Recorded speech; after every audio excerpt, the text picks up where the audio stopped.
Namaskar. Warm welcome to you all to today's interactive session with none other than our respected Sarod Maestro and Khalifa of Lucknow, Shahjahanpur, Gharana's glorious tradition of Hindustani instrumental music, Ustad Irfan Mohammad Khan Sahab. Ustadji, thanks for joining us today. We will have converse.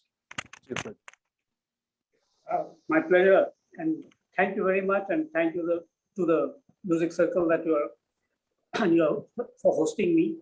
It's a pleasure to be here. Thank you. We will have conversation with noted Sarod exponent Shri Arnab Chakrabarty, who is currently under his tutelage, on various aspects of this great musical heritage, legends and maestros of this tradition, their contributions, different anecdotes, obviously their music, and much more. Arnab, thank you, Ram. Pleased to have so you much here. For my pleasure. Thank you very much, and thank you, Ram, for including me as well in this conversation. Although I think the focus will very much and should very much be on what Ustadji has to say about so many aspects of the development of the Sarod tradition, of the contribution of his illustrious ancestors, and the process of his own talim, and how he approaches performance and teaching, I suppose. So these are the subjects that we'll be covering today. Yeah. And welcome all of you. Thank you all very much for logging in. And Ram-bhai, I'll leave the first round of questions to you. Basically, Arnab, as I told when we were thinking about this episode, that you will be the best person to have the dialogue with Ustadji and have the best information out of him. And so we are extremely grateful to Ustadji for giving his precious time to us, and also thanks to my friend Arnab for being with us today. And Arnab, this is over to you. Just to take this session forward from here. All right, then I'll try my best. So first of all, Ustadji, it's great to see you in this format. यहाँ आने के लिए बहुत शुक्रिया और so we'll get started, I suppose, with hearing Ustadji's views on the evolution of the Sarod itself and the historical link between his lineage and the instrument itself. Ustadji, how did the Sarod come to be? Can you repeat the question? There's some noise, some static. Arnab, what I think is there is some signal problem, probably maybe because of the headphone connection or something. So there is some noise coming, like. Okay, let me try and do something. Shrilling sound. Let me try and do something. Yeah. No worries. I'll just. Why don't you get started with Ustadji? Yeah. Sure. And I'll just log in from another device. Absolutely, no problem. Yeah. Please get started. Yeah. So, Ustadji, just give me a moment. Just change the view.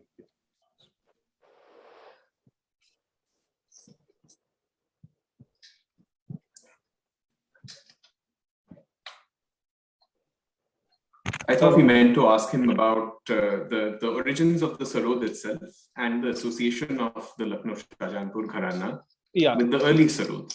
Yeah. Actually, my ancestors and Amjad Ali Khan Sahab, Ustad Amjad Ali Khan Sahab's ancestors, they came from Afghanistan, and they were all related. They belong to the same clan and the same tribe known as Yusufzai Bangash. And my ancestor, one of them, Niamtullah Khan Sahab's forefathers, they settled in Bulandshahr, and my grandfather Sakawat Khan Sahab's ancestors settled in Shahjahanpur, and so did the ancestors of Ustad Amjad Ali Khan Sahab. And they were all Rabab players. They used to play Rabab. And Niamtullah Khan Sahab's ancestors, they were horse traders. They were trading in horses.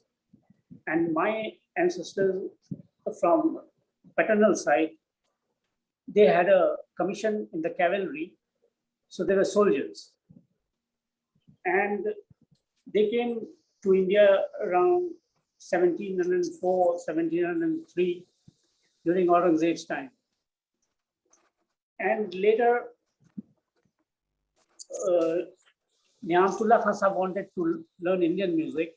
So he approached Basat Khan Sahab, the great-great-grandson of Mian Tansen Ji. And he asked him to teach him Indian music on the Rabab, the Kabli Rabab, the Afghani Rabab. We should differentiate between different types of Rabab. So this was an Afghani Rabab, a Kabli Rabab as such. And Basat Khan Sahab told him that, look, this instrument is not suited for Indian music since it doesn't have any lower octave or higher octave. It's just 1.5 octaves. So how are you going to play? So you better learn some other instrument like Subahar or Veena. But this man was very adamant and he said, no, since my hands are move in this certain condition, a certain manner, I want to learn it on this instrument only. So he came up with the idea of removing the frets from the rabab, change the wooden fingerboard to a metal one, did away with the gut strings and put on metal strings. And then he went to Basat Khan Sahab again and said, now, can you teach me? And Basat Khan Sahab was very happy and he said, oh, you've done a very good job. And so that's how it started. And to put the thing in the right perspective, when all this was happening, the changes were being made. Raja Surendra Mohan Tagore was an eyewitness, and he has written in his book, and so have other authors. There's a book called Pearl by the River, and says that he was a witness when all these changes were taking place. And also a book titled Israr-e-Karamat, Naghmat-e-Niyamat by Karamtullah Khan Sahab, first published in 1908 at Janki Press, Allahabad. And the second print was from Lucknow in 1925 by Nawal Kishore Press. So there also the whole process on how it came about has been recorded. So it's all there, and I have the manuscripts, I have the proof that it was our family, my ancestors who invented this instrument. So, Ustadji, that brings us to a question of chronology. Would this have been around the 1820s that Niamtullah Khan Sahab invented the sarod? A little later than that. I see. And was this happening in Lucknow, or was this in Banaras where Basat Khan Sahab lived? The part of it was in Lucknow, and then he shifted to Calcutta along with Vaidali Shah because he was. And then it happened in Calcutta. I see. So by this point, Basat Khan Sahab had left Banaras, moved to Lucknow to Wajid Ali Shah Sahab, and then moved with him to Calcutta. Yes.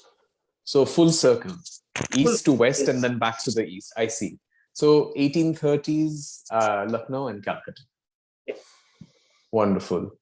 And then presumably he taught his sons, and they became, in due course, they became great sarod masters.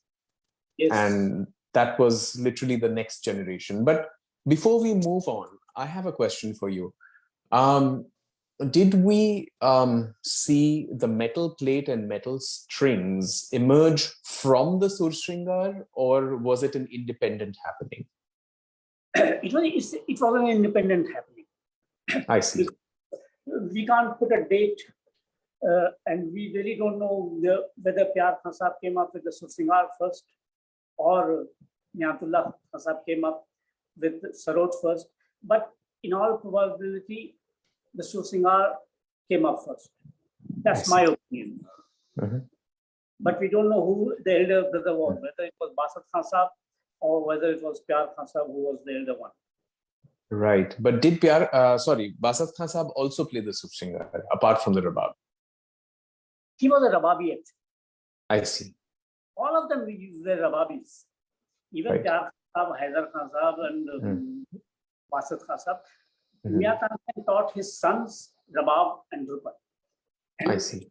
And he taught his son-in-law Veena. He didn't want to teach the trick of the trade, family things to the outsiders. So he taught them Veena and said, okay, you learn Veena. And then later on, when Umrao Khan Sahib invented Surbahar, people took to Surbahar, the Jaipur Sitariyas, the Beankars, they were into Surbahar and Sitar both. I see. And what exactly is the connection between the Jaipur Sainis and the Delhi Kalavans? Because there are some gray areas over there in terms of who learned from whom. And it says that Amrit Sen ji had some talim from some of the Delhi people. You see, they were all related. Like Niyamat Khasa, Sadarangi, Adarang, they were all related. I see. And when the Jaipur people, they were only playing Vilampat Guts. Vilampat Guts in those days was not Vilampat as we know it today. It was slightly like a mud lay, slightly in a faster tempo, not the lay which we play nowadays. Madhya Vilambit. Yes, Yeah. yes. Right. I mean, that's evidenced in the recording of Barkatullah Khan Sahab that we have all heard, Gup Kalyan. Yes. And there's another one. In fact, there are two recordings, one Bhopali, Bhukalyan, and one Piru also. And, I see.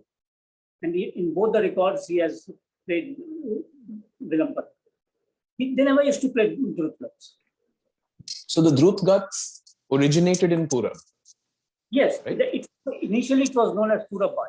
There were two Baj, Delhi Baj and Purab Baj. The Delhi Baj was the Vilampat Baj, as we and the Drut Baj was Purab Baj, which was invented by Ghulam Raza.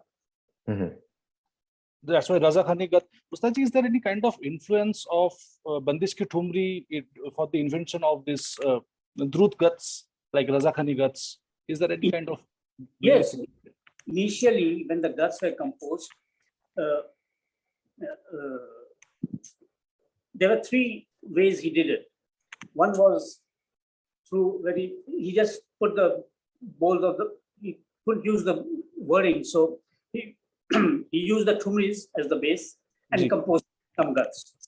And the other thing he did, he changed the Vilampat Gat, the same thing he did, he increased the tempo and used it as a Drut Gat. Direda, direda, ra, da, da. So he made it faster. If you listen to one of the famous Bhairavi Gat, direda, direda, ra, da, da, ra, the same thing. Direda, direda, ra, da, da, da. So it was, he just changed the bowls and the speed actually. जी और देखिए जो पांच मात्रे का जो मुखड़ा होता है मस्जिद खानी में या विलंबित में उसका ही वही चीज यहाँ पे भी पांच मात्रे का ज्यादातर मुखड़ा होता है द्रुत उसको डबल किया हुआ है ना रजा खानी में 10 मात्रा हो गया 10 मात्रा धीरे धीरे दार दार धीरे दार धीरे दार दा हो गया ये तो बात खान साहब ने ये जो था ये उन्होंने कर लिया था बाद में and it was much later and also there were some guts which were composed on Thumris by Sanat Pia. So Sanat Pia ke Thumris, and then later not only Ghulam Raza, the other musicians also, they used to put the right hand bowls on the Thumris of Sanat Pia and Qadar Pia, Lalan Pia.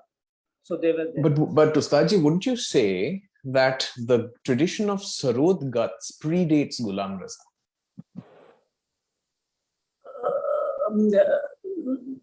No, not exactly. The Drut Guts doesn't predate. Initially, they were also playing Vilampat Gut, And they were playing Drutgat, which were based on Drupads and Sadras. So they Right, were exactly. in 12 matras and 10 matras.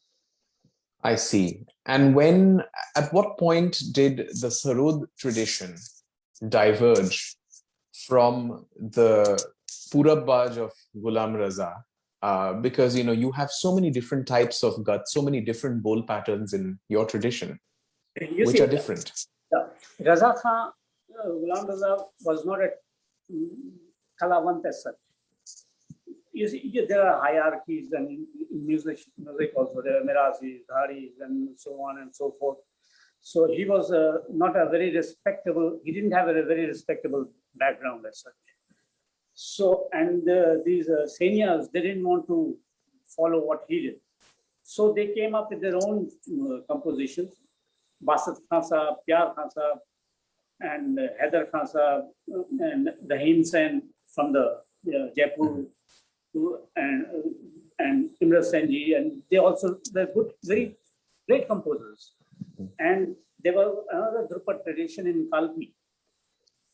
So Ghulam Abdul Ghani Khan Sahab, then Yusuf Ali Khan Sahab, and through that line, since Ilyas Khan Sahab, my uncle learned from Yusuf Ali Khan Sahab, and Yusuf Ali Khan Sahab learned from Abdul Ghani Khan Sahab. So we have the guts from the Kalpi tradition also. So we have the guts, the male side, Basat Khan Sahab, and the daughter side through Umrao Khan Sahab, and Nihal Senji, Amra Senji, Rahim Senji. So we have that's from that side also. So what are the distinguishing features of the guts of Shahjahanpur versus the guts from Lucknow? Lucknow guts were very short. They were short in just in one hour and one cycle of 16 weeks. Sometimes they did compose bigger ones, but it was very rare. And Shahjahanpur on the other side, they composed very long, sometimes 3 hours or 4 hours. And they used to call it kulfidar guts. Like in layers. Yes, because you see, if you see how the kulfis are made, there's a kulfi shell and then the kulfi is inside. So it telescopes into. So that's how they came up, and the Astai and Antra were joined together, sort of a telescope into each other. And then that's why they used to call it kulfidar guts.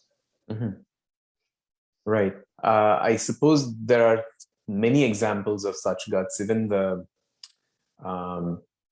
Bhimpalasi gut that you have played in your Kabul concert is a kulfidar gut. Yes, that's right. Right. So it's from the Kalpi tradition. Which is I see. It's the composition of Abdul Ghani Khan Sahab. I see. So at what point did the Lucknow Shahjahanpur Gharana emerge? I mean, you have described the lineage of Niamatullah Khan Sahab and his sons. Might be worthwhile to mention them by name because not very many people who are watching are familiar with this. But then how did the Shahjahanpur and Lucknow lineages merge, and who are the pivotal key players in the genesis of the Shahjahanpur tradition? Shahjahanpur tradition was, the key person was Inayat Khan Sahab Sarodia, Inayat Khan Sarodia. And he was for some time in Calcutta and later on moved to Bhawal, Jaidevpur in erstwhile. It was Bengal initially and then it became Kumilla district, right? Yes, that's right. And he was there and he was incidentally, he was the first Indian musician who was who went abroad during the Jubilee celebration of Queen Victoria.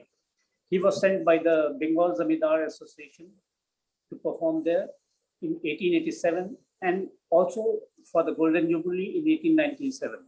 So he went there twice. And the tabla player who accompanied him was Ata Khan from Murshidabad. And His son was Shafayat Khan. He also served after his father expired. He also served in Bhawal, and then he moved on to Junagadh. And Sakawat Khan Sahab also was there for some time. And then he later on, he was in Calcutta also, and then Banaras also. And later on, Bhatkandeji roped him in as a professor at Maris Music College. Right. And the Gharana merged. Shafayat Khan Sahab married the sister of Ni'amtullah Khan Sahab. Mm-hmm. And sorry, the daughter of Ni'amtullah Khan Sahab. Mm-hmm. And Sakawat Khan Sahab married the daughter of Asadullah Khan Kokab, who was the younger son of Ni'amtullah Khan Sahab. Right. It was through intermarriages that the Gharana merged. Initially, the Lucknow Gharana was known as Bulandshahr because they first settled in a place called Bagrasi, which was Bulandshahr district. So later on, when they Ni'amtullah Khan Sahab became the star of Bajari Shah, and then shifted to Lucknow, and then from that point onwards, and when two Gharanas merged, they started calling themselves Lucknow Shahjahanpur Gharana. Right. And what's the, in this context, where do we place Murad Ali Khan Sahab in Shahjahanpur? Murad Ali Khan Sahab was the uncle of Ustad Hafiz Ali Khan Sahab. Right. He was a brother of Nanne Khan Sahab. And Nanne Khan Sahab was also based in Shahjahanpur. There were 32 houses in Shahjahanpur of Sarod players at that time. Same family, but everyone had his own small house, and there was a mohalla, there was an area called Bangla Sarodiyan, Sarodiyon ka Bangla, and Murad Ali Khan Sahab and his father, they were staying there. My Shafayat Khan Sahab was staying there. Right. And so ये गुलाम अली खान साहब जो थे इनके father थे मुराद अली खान साहब के, और ये भी शाहजहानपुर में ही रहते थे. बिल्कुल. Right. I see. So, we keep hearing about these people in various different geographies and different contexts. That's why I wanted to ask you. तो ये लोग ग्वालियर कब आए? ये लोग ग्वालियर जब नन्हे खान साहब, for some certain family reasons, he had to shift from Shahjahanpur. He went to Rampur, and then later on he went to Gwalior. He might have served at also, but basically he was at the court of West Indias. So that, from that point onwards, they prefer to call themselves Gawar. But basically we are all the same. Right. So you essentially think there is that one old Sarod Gharana with kind of which still observe all the practices of the old Baj, and then there is Mahir Gharana, which Alauddin Khan Sahab started. Initially, he was also a student of the Shahjahanpur Gharana, Ahmad Ali Khan Sahab. So he learned from him, and when he was at Rampur, he learned from other musicians also, including my ancestor Fida Hussain Khan Sahab. Not formally. He was like a sponge, you see, and he could pick up. He was a very intelligent man, and he could pick up things. And since he was a very good tabla and pakhavat player, so he was a very good percussionist. After all, it's family tradition with them. So people, other musicians used to call him, and they never used to call him by name. In those days, you see, Are Bengali Babu, come and play, please play some theka. Yeah, he was probably the only Bengali in Rampur at that time.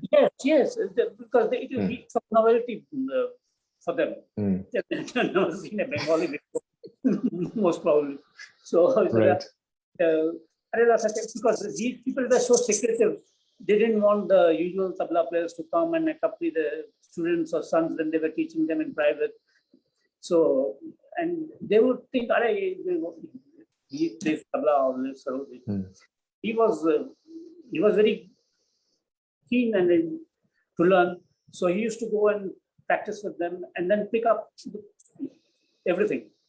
Yeah, So- it is said that he had a photographic memory, Alauddin Yes. Khan Sahib. Yes. Mm. Yeah. Right. So essentially, two Sarod traditions right from those days to now, except that the old Gharana has several branches now. Yes. I see. But that, in that sense, it's comparable to the Gwalior Gharana of Khayal, which has its own, it has a Maharashtra branch, it has a, sort of Krishna Rao ji, Delhi branch, Arolkar ji, Yes. and so on. I see. So it's kind of like that, the division into branches. And then the style, they changed the style. Some people changed the style, some of them stuck to the old traditions and followed the old ways, whatever they. Right. So- So what's common? What remains common between all the, all the people who have inherited some aspect or the other of the old Baj? Do you think there is any commonality? Of course, there is. I mean, everyone has contributed to the growth, but they have this old flavors. Mhm. Some it overhauled it completely, and some lay more stress on lay. Mhm. Some have taken to the Gaiki Baj. Some are still following the old Gatola Baj. Mhm. That is the difference. But basically, Mhm. right hand work and the left hand work is in most Gharanas are the Mhm. same. They hold the sarod in a different way. So this is the thing I was coming to कि ये पुराने जो सरोद के घर में और मैहर के जो तरीके हैं बजाने के उसमें हाथ के रख रखाव के क्या फर्क है? तो जब इन्होंने आर्ट जब मैंने चेंज किया उन्होंने sarod when he changed the design of the sarod, the sarod was the middle portion, what we call the pate, was quite high. The belly of the instrument, yeah. And later on, Ayat Ali Khan Sahib came up with this Maya style of sarod, and it was slightly low, and the drum was round instead of the oval shape. All of the sarodias used to use in the old days, and so they found it easier to hold it like that. Right. So it's like, so what you're saying is that, the old school, they kind of sit upright and kind of the posture is a bit more strident as opposed to, the Maiher style where they it's kind of like hugging the instrument. And I guess both have their own efficiencies. Of course. Right. So moving on, shall we take a quick break to acquaint ourselves with the music of the old masters? Sure. Should we start with Kokab Khan Sahib Zila Kafi? Okay, fine. All right. Ram Bhai? Yeah. So I will play that. Zidaka. Yeah.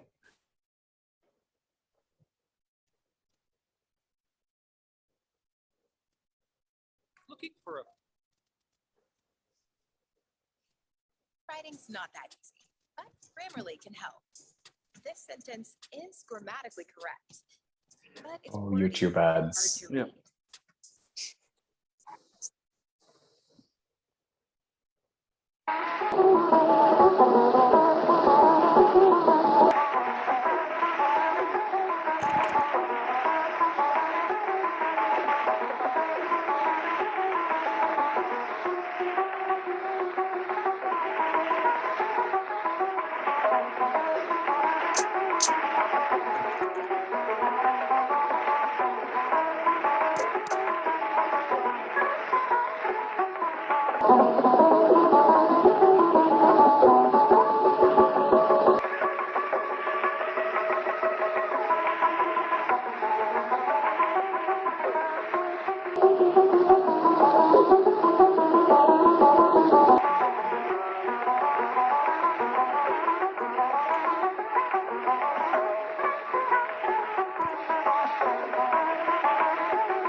So which year was this recording made, Ustadji? Is it, first, let me tell you about this instrument. This was a banjo. It's not a sarod. And both the brothers, Karamtullah Hasab and Asadullah Khan Kokab, Kokab was his pen name, pseudo name, because he was a poet also. And Kokab was his takallus, as we say. So they went to the World Fair in 1900, which was held in Paris. And they were sent by Motilal Nehruji.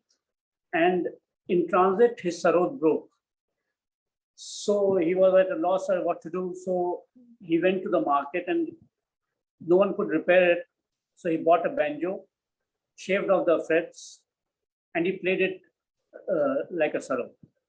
And when he came back, he patented it and used to play it. And he recorded this recording. The first recording was he recorded in 1906 or 5 maybe, or 5 or 6. And then there were subsequent issues in 1912, and then again, after he expired in 1915, but 1916 it was reissued again, these records. And how old was he when he made this recording? Must be in his 50s. I see. Yeah, I mean, it's even for a 50-odd-year-old, I mean, especially given given how rapidly people aged at that time. Yes. It's amazing how fast and how articulately he could play. And the clarity, Arnab, the kind of clarity, I mean, it's amazing, right? Really, that's so true. That speed, and when in Jhala we see a lot of noise, but here it is so clear and so distinct. Each notes are so prominent. It is really. Look at the dirdir. I mean, hardly anyone plays the dirdir nowadays. This dirdir, very facet of our Gharana. Yeah, and the how clean, as Ram said, the da and ra so evenly balanced. Yes. So what kind of gat is this? A Lucknow gat? It's a Basat Khan Sahib composition. I see. But it also has some, even though Basat Khan Sahib was primarily a Drupadiya, the elements of Thumri are quite present. Yes. Because initially they were also, when they were teaching guts, so they also used these guts for light music. You see, in Gharana, we never played dhuns or bhatyali or things like that. I have nothing against it, those who do it welcome, but we don't. My father did, grandfather didn't, no one did it in our family. So whenever we were playing light rags, we used to play guts. And for these moments, these guts were composed. Guts in Ghara, Pilu, Kafi, Dila Kafi. Right. So I suppose these ustads thought that since they're interfacing with the general public for the first time through these recordings, it might maybe something like a some more substantive treatment of a rag might get lost on the public, and also the fact that the recording medium was so limited. Yes, it was just in its elementary stage. It started in 1905. First recording was done in 1905. I just remember some words of Pandit Bimal Mukherjee. I had opportunity to interact with him. He told the same thing. We don't need to play dhuns. We always play thumris. After a prime rag, we don't need to play dhuns. We just play thumris. So I recall that word. In the old days, the old masters never did it. Later on, this has become a trend. And so shall we have a look at Sakhawat Khan Sahab's video? Because this is a document from 1936. I think we should keep that as a finale. As a finale? Okay, fine. Then in that case, what recordings of... so we have Kokab Khan Sahab's Bhairavi as well in the playlist. Let's have a listen to that and then come to the sitar tradition of the Gharana.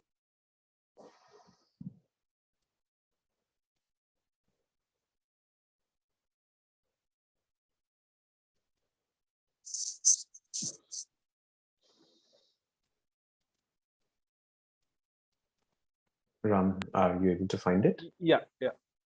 Perfect.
Oh,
Well, that went up even a notch higher.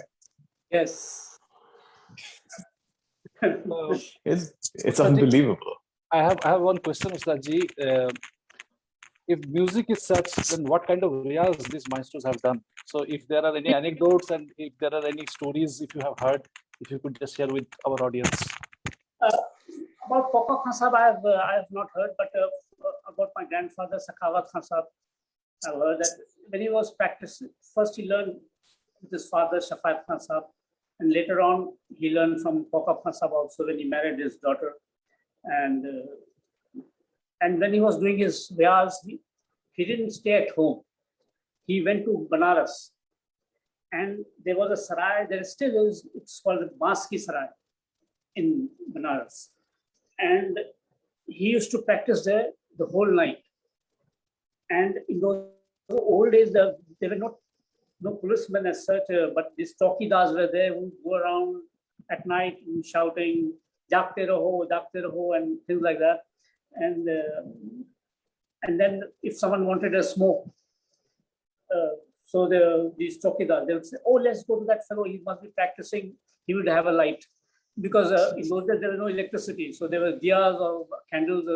So if they didn't have a match, they would go to him, no matter what time, and they would go there and have a smoke. And with Karamtullah Khan Sahab, there were some such supernatural stories involved that when he used to practice, the house which he was staying in Calcutta, there was some spirits there, and they would start banging and throwing things around. And then he shifted there also. But the next house was a better thing, and it was a good ghost, Casper the good ghost. So he was there. So we call them jinns. So whenever he used to play, and then some cardamoms and cloves used to fall from the roof. Then he said, "Oh, what's the use of cardamom? Why don't you come and let me see you?" Then both the husband and wife appeared, and they became a regular feature. Every evening they would come and listen to his music, and while going away, they would put a gold coin underneath his pillow, and they told him, "Don't tell anyone about us and how you're getting this." So, but Karamtullah Khan Sahib, after some time, he just couldn't keep it, and then he told his wife, and after that, they stopped coming. So there are certain stories there. So Right. And and Ishtiaq Khan Saab's practice is also quite legendary. yes, when he was working for the All India Radio, so Mhm. when he go there, he was friendly with first with Shakur Khan Sahib and then Bade Ghulam Sabri Khan Sahib. So they were also there working there. So he would go to one of the studios and he would take out his sarod and start practicing from 10 o'clock. And Shakur Khan Sahib and Bade Ghulam Sabri Khan Sahib, they would lock the studio from outside. And they'll open it only during lunchtime and then again lock him up. And then in the evening, 5 o'clock, I said, "Okay, it's time for you to go home."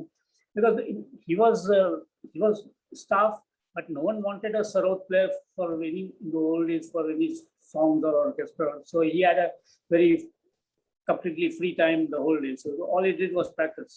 So if we listen to, I'm sure we'll listen to his music as well, and then you can see what sort Right. of practice. Yeah. Yeah, exactly. Because, some aspects of Jod and Jhala, especially, that became kind of embedded in the modern Baj today, which is the most coveted aspects of Jod and Jhala. It seems to me that Ishtiaq Khan Sahib was one of the progenitors of, this style with, Chik Dada, Chik Tirdir, Yes. this kind of Jod. Unfortunately, we don't have recordings of Pop-Up Khan Sahib or Karamtullah Khan Sahib. So it all started with Karamtullah Khan Sahib, actually. He taught his son, and then that's how it came to our family also. Since we were following the Rawab and Singar style from that side, and the Beenan from the Shahjahanpur side. So we sort of incorporated everything, both the styles, and then Yeah, I've heard Ishtiaq Ahmed Khan Sahib play a type of jhala which I have not heard anyone else play, which was dir da chik da chik. yes. And it's very difficult because I practice it, and just to play it at that speed. Rambhai, shall we have a listen to Ishtiaq Khan Sahib's Bageshri Jod? Bageshri, yes, for sure. Yeah, I about think 9 minutes. Shouldn't we listen to? Do you have any other recording of this? Jogia? Or... Actually, no, we don't have it in this playlist, but we can always look it up. But let's listen to this Jod and then then come to the Jogia. Maybe in the meantime, maybe Rambhai, you can look it up. For sure. Yes. Yeah. Thanks. Sorry about this.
Yeah, It is very difficult to stop in the middle, but you have to find. I know. You have to search for that mohra, which logically contributes the presence.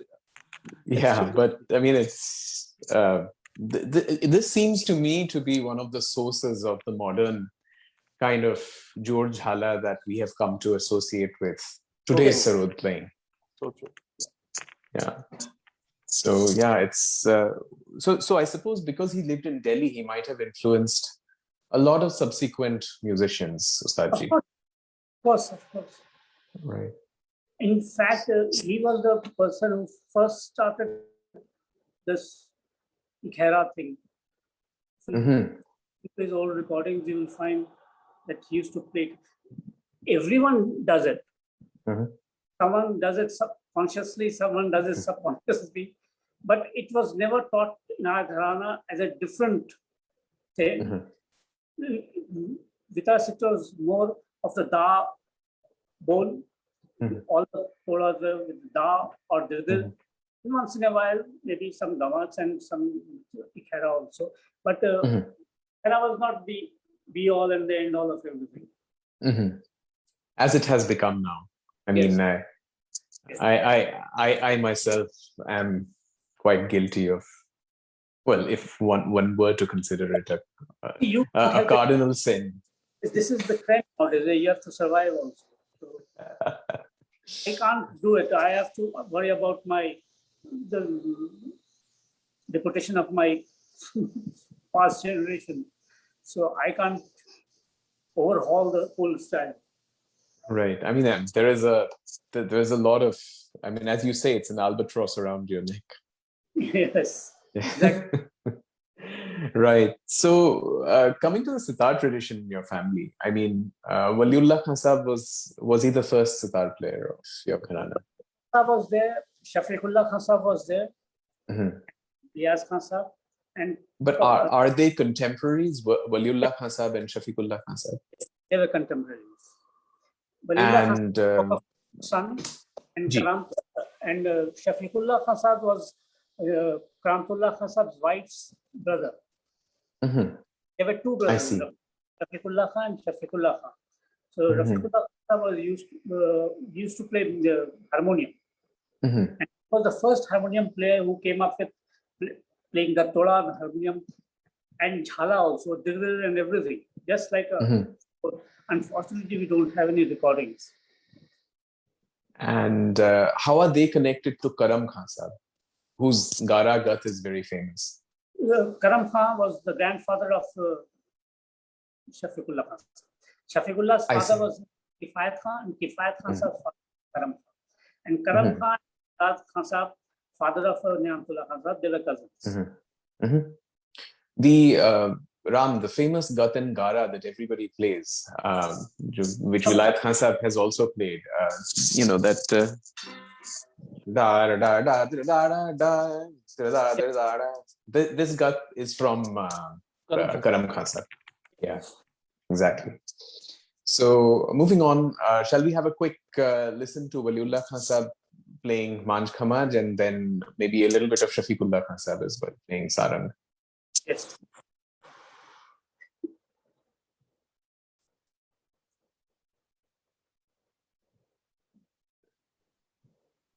I think Waliullah Khan Sahab's Jangla Pilu is there. Okay, let's have a listen to that.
Uh-huh.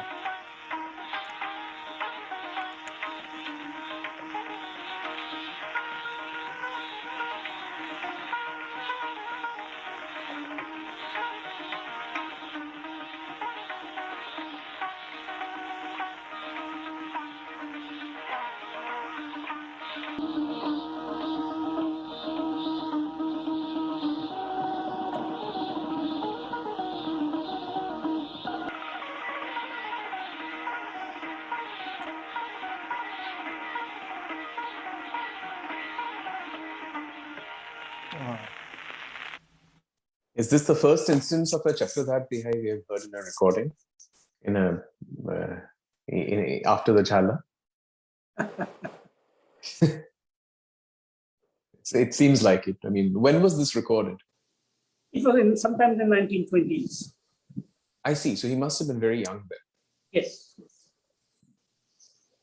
right? And he didn't live very long. He passed on in his 50s.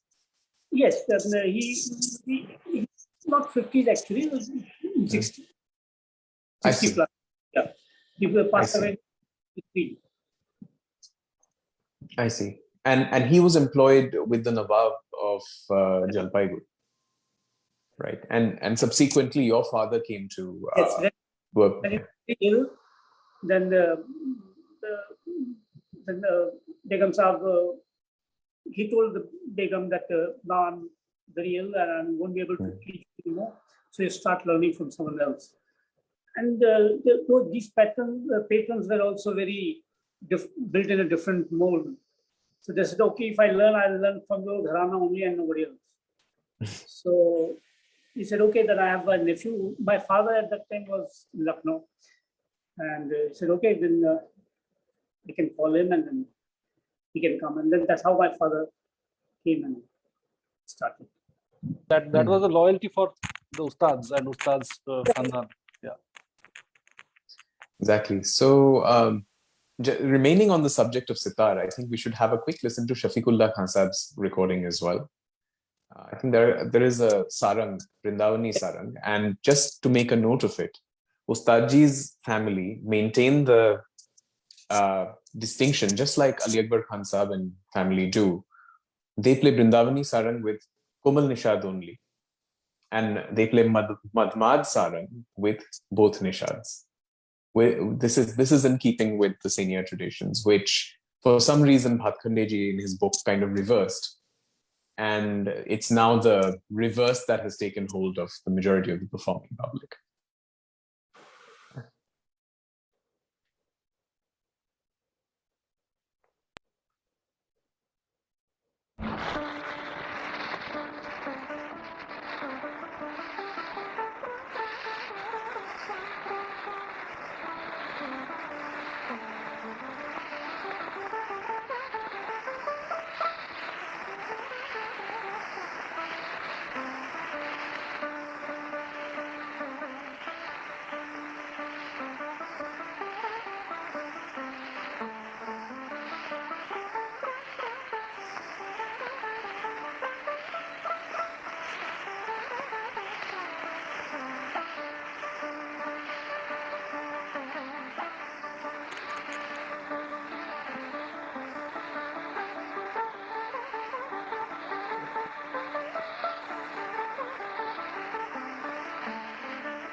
Was there any reason why the sitar jawari was kept so close, Ustadji? Was it intended to emulate sarod sound?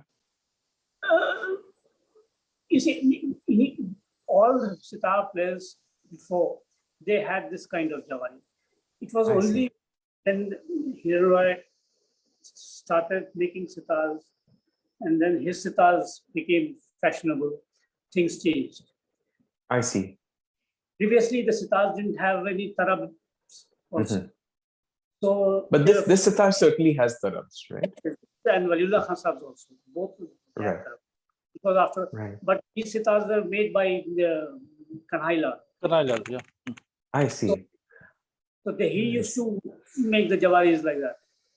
I It see. was fashionable. But that didn't that also change with Mushtaq Ali Khan Sahib to some extent with Kanhailal, because he used an open jawari. Yes, but then he changed the tuning also to B. He used Right. to tune low. So he had no option than to other than Playing on an open jawari. I see. Yeah, but this sitar sounds and his bowl work and the kind of how equal the strokes are on both directions. It sounds very much like a sarod. And initially, Shafiqullah Khan Sahib used to play with two mizrabs. Mizrabs. I see. So that's why you hear it closely. The Tara is the two mizrabs, two So, fingers. Ustadji, this dirdiri, which he was playing, he used two mizrab dirdiri in that speed? Yes, with two mizrabs. Yes, two fingers. In that Just- speed? Oh, yes. God. Binam. That's pretty unbelievable, pretty crazy actually to play that.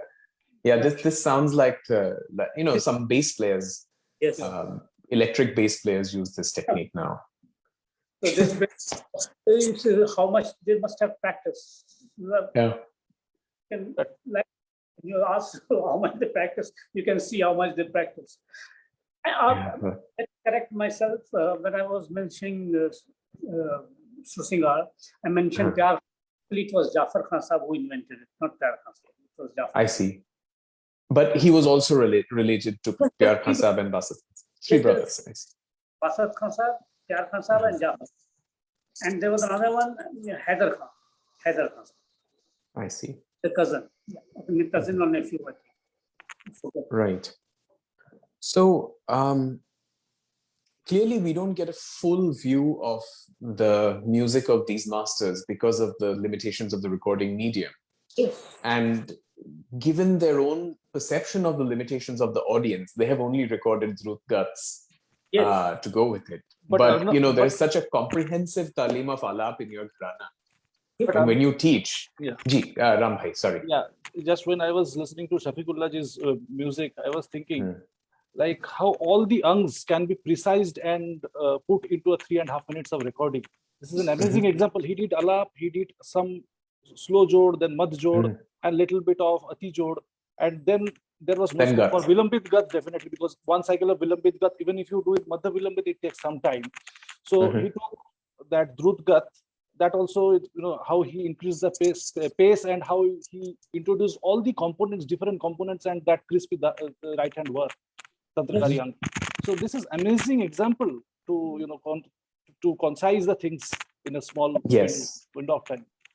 Yeah. Right, and those people of that period were real masters at preparing their work for recording, and I think that's one of the things that the early ustads of this gharana, I think they were real masters of the studio craft. And I think we see that a lot more with Sakhawat Khan Sahib, whom we will hear last, as Ustadji said. But who else do we need to cover? This Ilyas Khan Sahib's recordings and obviously Umar Khan Sahib's recordings. And would you speak a little bit about your own father and his inclination towards, he had a huge inclination towards vocal music. Yes. How did that happen? You see, he was also based in Bombay for some time, for 5 years. And then he came into contact with the Aladia Khan Sahib also, and Rajab Ali Khan Sahib also, and Fayaz Khan Sahib also. And since they were all three of them were friends with my grandfather Sakhawat Khan Sahib. So he used to visit them, and then he used to learn from them.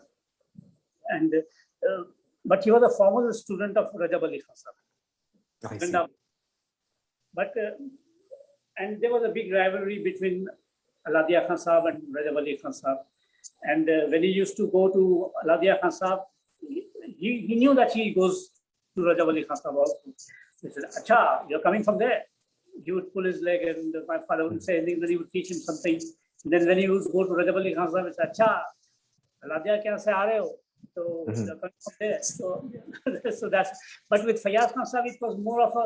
Although Fayaz Khan Sahib was much older than my father, much senior, but it was sort of a very cordial relationship with him, and my father was very much influenced by his singing. So there is, I think, a few recordings are available of his vocal music also. Yes, in fact, I was wondering if we should take a listen to your father's, such a wonderful alap in Shahjahanpur. We can do that, or we can listen to his Darbari also. But I think I have put the Darbari as well on the playlist. But with the Darbari, I think there is a little, in the beginning, we have to skip about 30 seconds because there is a Tanpura tuning. Yes. So whichever, Ram, is the Darbari there in the playlist? I think it should be. But for Sarod example, I think we should play a little bit of history. Okay, yeah, we can find the. Actually, I don't have the timestamp, but we can probably pick up from where he takes on the Drutgat and Shri. So let's have a little bit of the vocal stuff, and then we'll move on to Sarod. Yes, whatever. Or Darbari, whichever. Okay, so Ram, I think for the Darbari, there are two recordings of Umar Khan. One is from the Lutfullah Khan archive. That's the Darbari.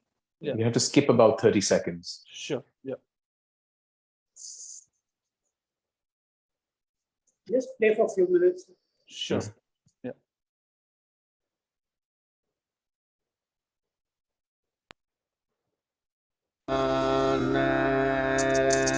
No, I think this is the vocal one.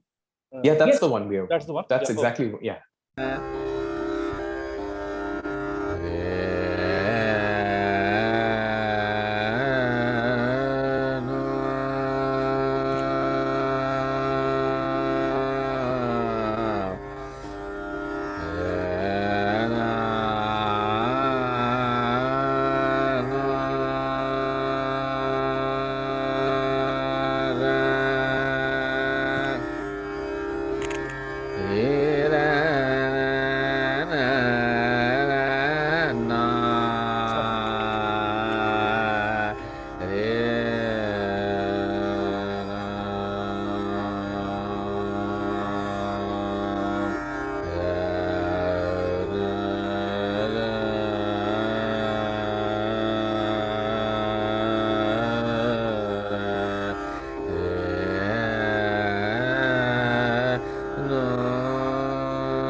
Amazing mood being built, yeah.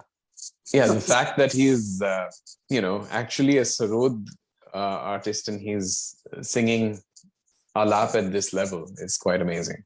Quite amazing. And so, Ustadji, is this how you teach alap? Is this also the kind of, is this also your view of alap? Yes.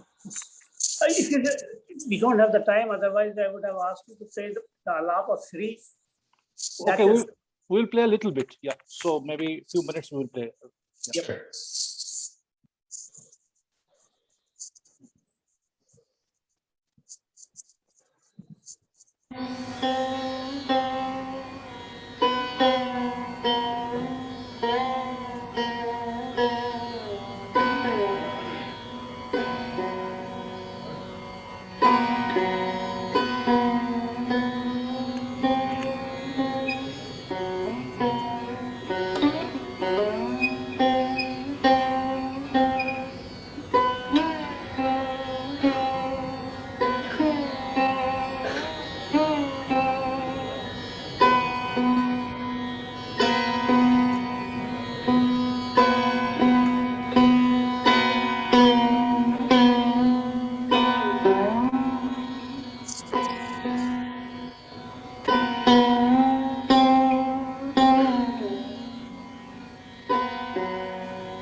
So this recording would be from which year, Ustadji?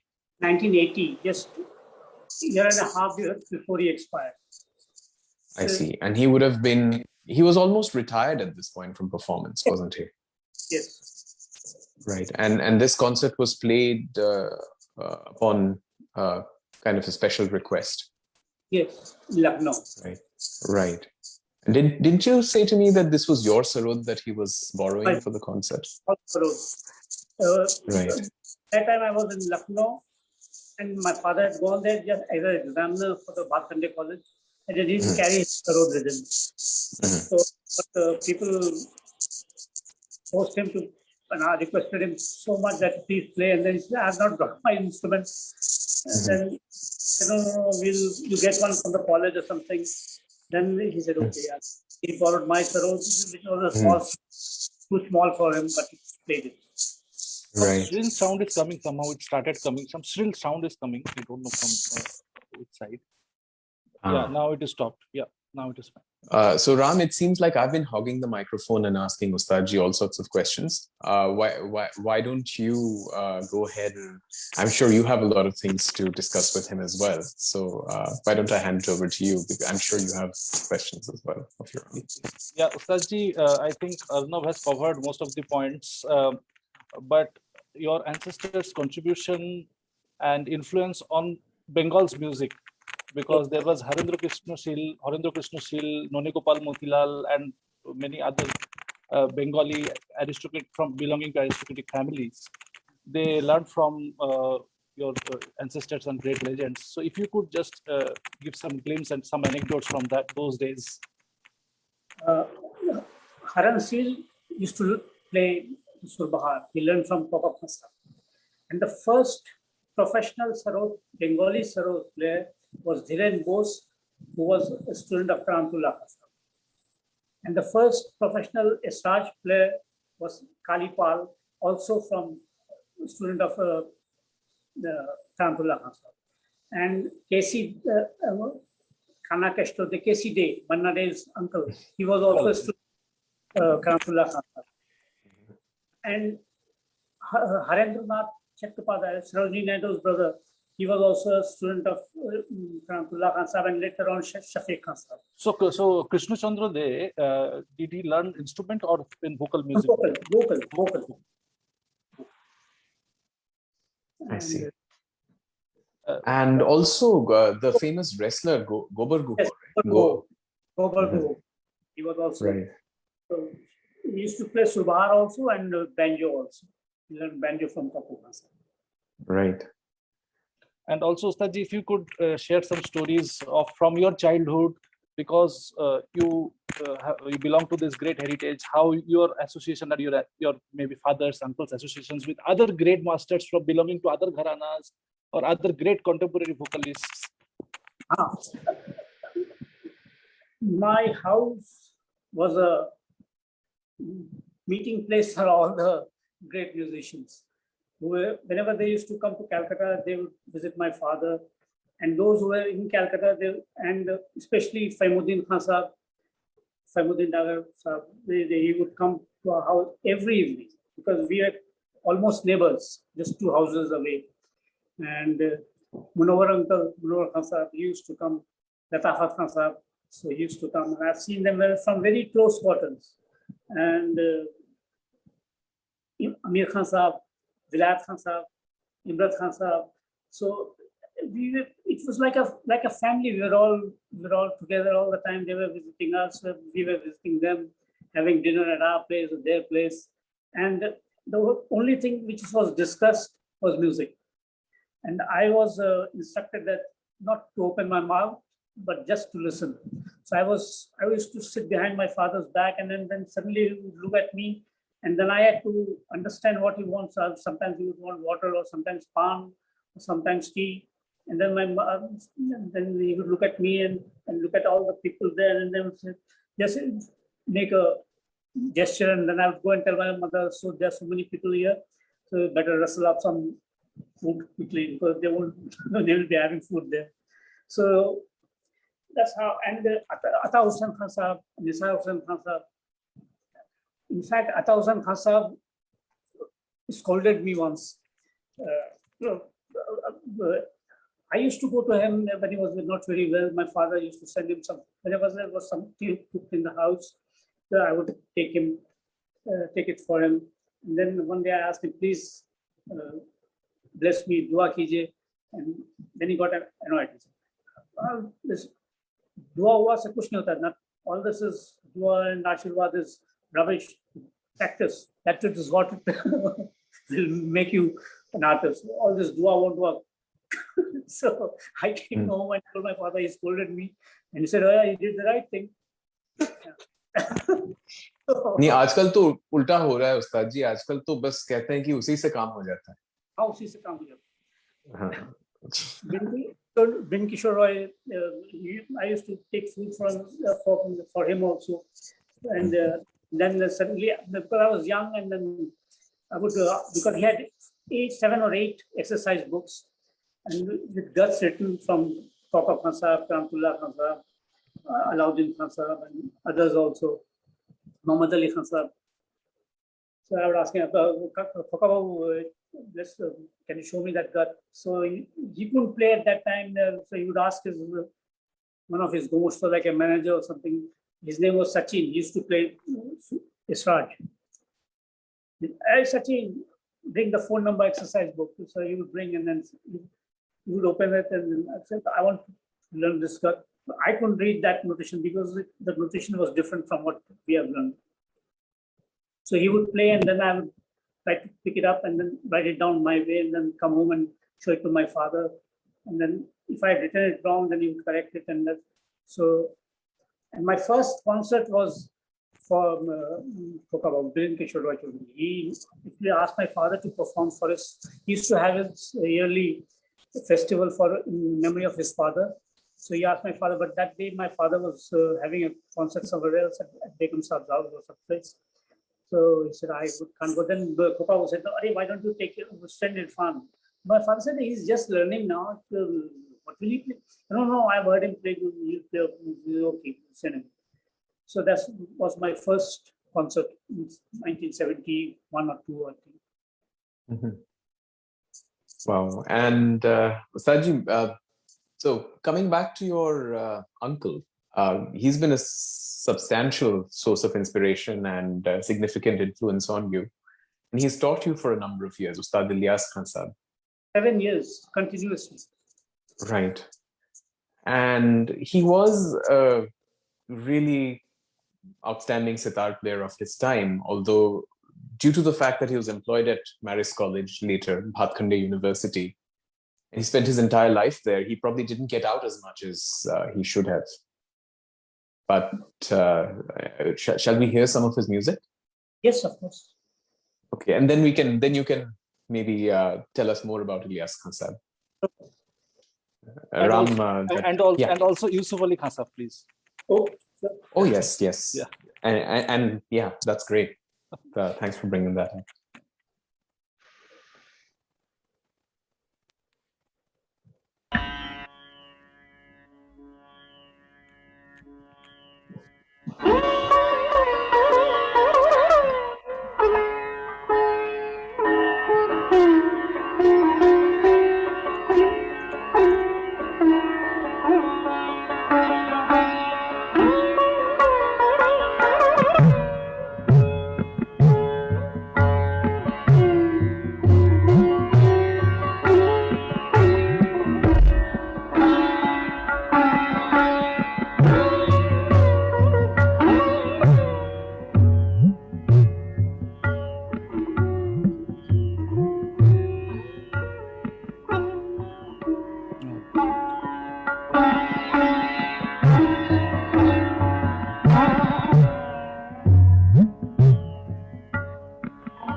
So on the tabla, unmistakably, it's Pandit Shamta Prasad ji. Gee, the bias says it all. Yeah. Yeah. Nowadays, everyone says ghat, anaghat, and muh nikalna. We have a living example in this gut. How Mhm. muh nikalna and what is ghat and what is anaghat. Mhm. Yeah, the Laikari is just, it's subtle. It's, you know, it's not sort of in your face, but at the same time, it's engaging both players very well. Right. So about Ilyas Khan Sahib, I mean, you said he was a voracious practicer. Yes, he would get up at 5 o'clock in the morning Mhm. and he would practice till 1 o'clock, till lunchtime. Then he would have his lunch and then rest for a little while. And then at 2:30 he would go to college. And then he would pick up a sitar there and then he would teach the students with a sitar in his hand. He would keep on playing whatever he was teaching. Right from morning till evening, he was with the sitar. And he expected me to do that also. So when I was with him, I used to get up at 5 o'clock in the morning, make some tea for him, have a quick bath, because I had this habit of having a morning bath. I still do. So sometimes he would get angry. Hey, this is not Bengal, Bengali Kanika, and this is not Bengal. You'll get sick. This is Lucknow and so cold here. But I was used to it and used to have it and then make tea for him and for myself and have maybe a biscuit or something toast. And then practice till 8:30. And then my aunt would get up and rustle up some breakfast. But she was a late riser. And then we'd have breakfast. And then he would, for 10, 15 minutes, he would just give us a break to go to the washroom or whatever, and then start practicing again till 1 o'clock, and then lunch. So what would Ilyas Khan Sahib make you practice? What was the practice? Exactly. Yeah. Yes, I mean, people nowadays say, yeah, I practice 8 hours, I used to practice 12 hours and 15 hours. This is all hogwash. We never practice according to the hours. He would give you one, maybe he would teach you a palta or a gat, and then he would make you practice it. And he won't teach you anything else till he thought that, okay, now he has perfected it to some extent. He was never satisfied with whatever I did. So you wouldn't believe that he taught me 3 jhalas for the jo, and I practiced those jhalas for 6 months, right from 5 o'clock in the morning till 1 o'clock. And then he expected me to do it in the evening again. So for 6 months I did that. He wouldn't teach me anything else. Mm-hmm. And that shows, Ustadji. If we listen to your Bhimpalasi George Hala from Afghanistan in 1988, was it, or 86? 86. Yeah, I think that kind of that expertise that Khan Sahib developed in you, it really shows. Ram, shall we have a listen to the Afghanistan Bhimpalasi? Yeah. Just the Jod, right from the beginning of the clip.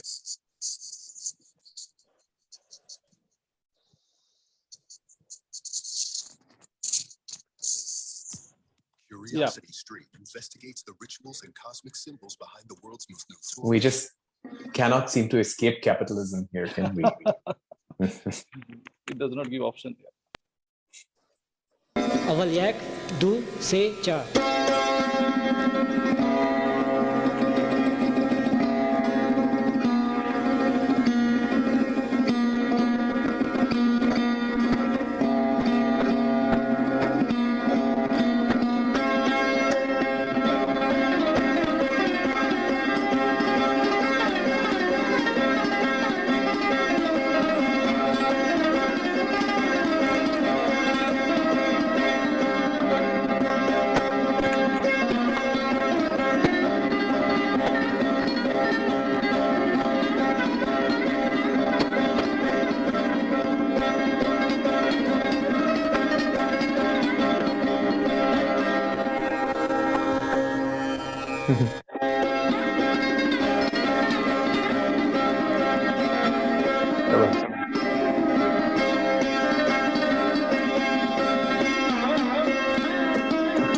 4.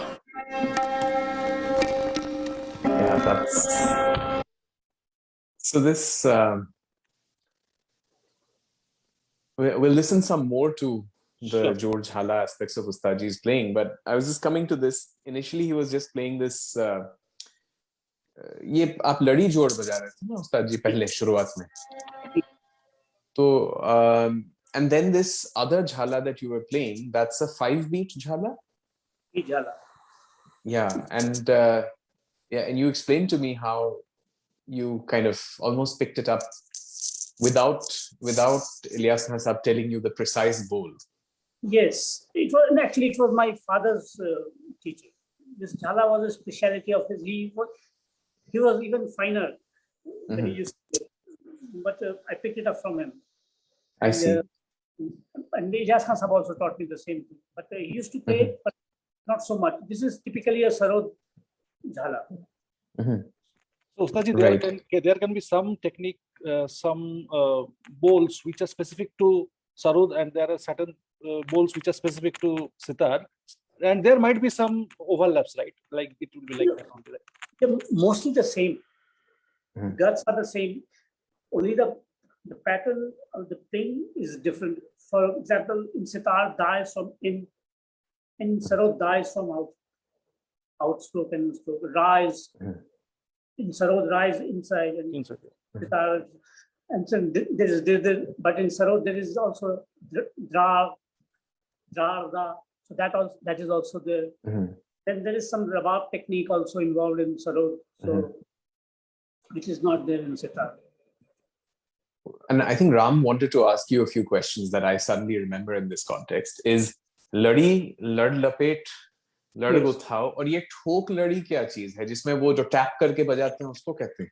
नहीं, तो When you वो अच्छा। ठोक नहीं, वो अच्छा। लड़ी लड़ गुथाओ हाँ। यही बजा रहे थे। जी जी लड़ लपेट लड़ गुथाओ इसको कहते अच्छा हैं। और ठोक झाला जो है वो अलग चीज, वो लास्ट स्टेज है। मगर वो सरोद में बजता है कि ये सुरबहार सितार की चीज? नहीं, सरोद में बजता है, जी सरोद में बजता तो है। ये बीन काम है एक्चुअली, बीन का काम है। सुरसिंगार में नहीं बजता है, सुरसिंगार में नहीं, रबाब में नहीं बजता है, मगर में बजता है। ये बीन अंक का है, जो ठोक कहते हैं। So if you listen to a little bit of your Jaijayanti Ustad ji, उसमें ये सब तो बजा हुआ है। हाँ। तो can you point out after we have heard the recording कि कौन सी चीज क्या थी? अच्छा ठीक। राम भाई जरा सुनाइएगा। जी।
If you could fade out here, in the questions.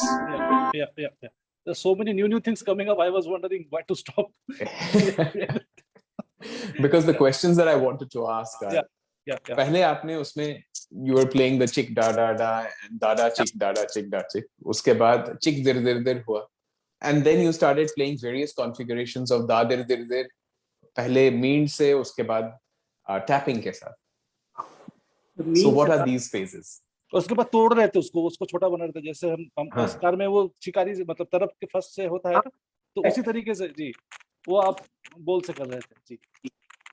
तो ये पहले जो था वो गुथाव था, बाद में जो था जो टैपिंग है वो लड़ लपेट है तान के साथ, और फिर आखिर में होता है ठोक झाला होता है आखिर में, तो कभी वो आलाप में भी बजता है मगर ज्यादातर वो हम उसको जब द्रुत बजाते हैं आखिर में झाला जब बजाते हैं तो उसमें हम ठोक झाला दिखा देते हैं, ठीक है। फिर नहीं तो वो बोरिंग हो जाता है, बहुत इतना ज्यादा हो जाता है तो पीपल गेट क्या हो रहा है, तो उसको स्प्रेड इट आउट। अब इसमें जब वो चिक दादा हम बजा रहे थे तो गमक की होता है उसको, वो एक तरह की गमक है जिसको लहक कहते हैं, जो 9 तरह, कोई कहता है 9 तरह की गमक है, कोई कहता है 16 तरह की है, तो कम से कम 2-3 तरह की तो दिखाना चाहिए अगर कहते हैं तो पूरा mouth where the money is. So, you're right. I mean, especially the gamak that you've also taught me, where within the parameters of the rag, you can skip from a 2-note cluster, any 2-note cluster, as far apart as a whole octave. Yes. Yeah, it's really, and it's incredibly difficult on the sarod. इसलिए कोई शायद करता नहीं.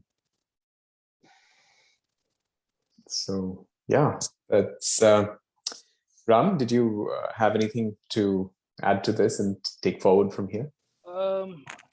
I think with Ustadji's experience and knowledge, wisdom, we need to have this in episodes. One, couple of hours is not enough. We are almost, I think 1 hour 45 minutes by now. So okay, so we are really running a bit low on time. I mean, we don't have limitation of time because it is we will listen whatever Ustadji wants to say. So that is not a problem. But I think just to keep the things well bounded and connected, I think we should have another episode, Ustadji, with you. And unless and until you want to share something for today to us, to me and Arnab in person, or to the entire audience who are watching us, who will be watching us this episode. Before we wind up, let's have the video of Sakhawat Khansa for a few minutes. For sure. Yes. Yeah, that's 1936 recording, Ustadji? Yes. And Sakhawat Khansa, would you say, is in his prime at this point? He was 63 years old when he... Oh, okay. He was already kind of quite senior. Quite senior, and he was 1875 born. So he was 60 by that time. And the tabla player is Fayaz Hussain, who was the main tabla player of Gaharjan, and he was the uncle of Chakrabarty. जिनकी बात कहते हैं फयाज मामू कहते थे कि जिन्होंने उनको रियाज करवाया त्रिकुआ खान साहब को जी। सुनाइए राम भाई जी।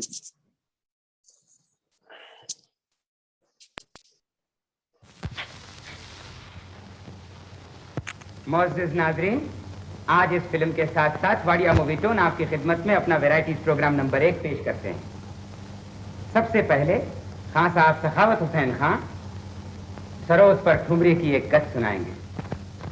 हिंदुस्तान भर में सबसे बेहतर सरोद बजाने वालों में से खान साहब एक हैं। कलकत्ते की मशहूर व मारूफ गौहरजान मरहूमा के खास तबलिए फैयाज हुसैन खान साहब ने आपका साथ दिया है।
Wow.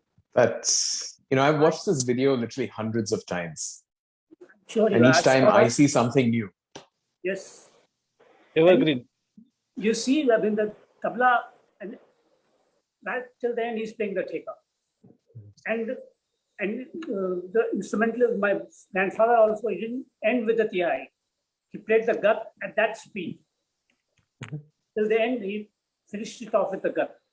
So who can even, I can't do that. That is amazing, and I think that was a kind of a norm in that period. Like most of the recordings that we hear, it was not ended with usual tihais or chakradars, which are kind of fashion today. They used to play the Raza Khanigat or the gut at that pardun speed, that concording speed, which is extremely difficult to maintain that ball. Another very important point here, there is a significant amount of do hath ki baaj, which is very rare in sarod. Yes. When both the hands are going in same speed. Yes. That is the original baaj. So not as everything is easy way out, so don't do it. Yep. Wonderful. So on that note, Ustadji, I mean, there still remains a lot to ask. And I think especially about your teaching, about your legacy, about where you see this going, but I think we'll leave that for another episode. Yeah, sure. Anytime, whenever. And to end it, I'd like to dedicate this, apart from my ancestors, I would like to dedicate to the people of Afghanistan, my ancestral home. And they're going through a very bad time now, especially the musicians, my students who I have taught. So my heart really goes out to them. I hope we can totally imagine. I mean, the situation, it's kind of, they're stuck between the devil and the deep blue sea, as they say. I mean, na yahan dekhen to bhi khatra hai, wahan dekhen to bhi khatra hai. And music's, of course, going to be, means the musicians are going to be silent for a very long time. That's one of But not just that. I mean, it's just a catastrophe. What's happened there? But I think we'll discuss your time in Kabul in great detail at another juncture. I think that's another episode. So Ram, you need to take note. I think there's just too many stories that we couldn't cover. Ustadji, please give So please give me and Arnab some time for the next episode, Ustadji. So that is this advanced request for you. Arnab and we'll do it again. No problem. Sure. Well, thank you very much, Ram, for organizing this, and Ustadji for speaking to us. I hand you all back to Ram Bhai to make his concluding remarks, and we'll see you another time. Yeah, it is our honor to have Ustadji, and thanks Arnab for making this discussion so interesting with these questions. And we are having these kind of episodes. Please, for the audience, please follow our page, and we are, presenting the respected musicians and their experiences in our page. So please stay tuned and support us and bless us. Pranam Ustadji, and thanks Arnab. Thank you very much for having me over. And my blessings are always with you and Arnab and all my other students also, and all my friends. Thanks, Ustadji. Pranam. Thank you, Ustad. Welcome.